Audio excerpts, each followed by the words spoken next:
Our correspondent Guillaume Meyer is on the line now from Washington, D.C. for more on this. Guillaume, first of all, what kind of sanctions is the United States pushing for here?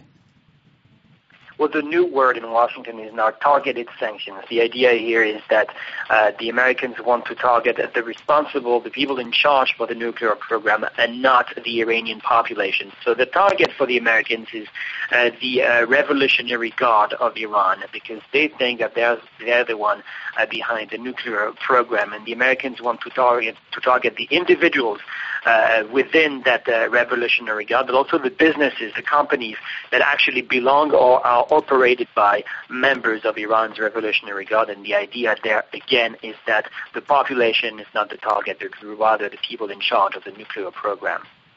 Now, how confident are American officials that they will be able to convince other permanent members of the UN Security Council that sanctions are a good idea? France and the United Kingdom, they're already on board, but of course there's China and there's also Russia. Well, if you listen to Barack Obama, it now sounds that the Americans are confident that Russia will go along with the new sanctions. Now, the problem that remains, of course, is China.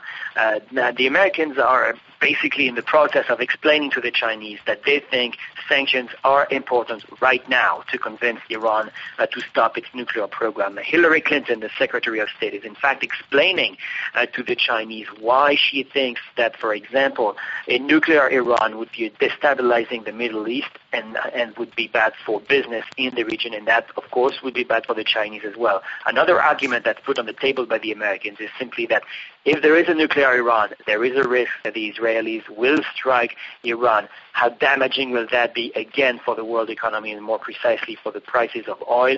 Those are arguments the Americans believe the Chinese will be sensitive to, and that's why they're trying to convince the Chinese with those arguments, explaining that the bottom line here is that the nuclear Iran is bad for business, and so it will be bad for China as well.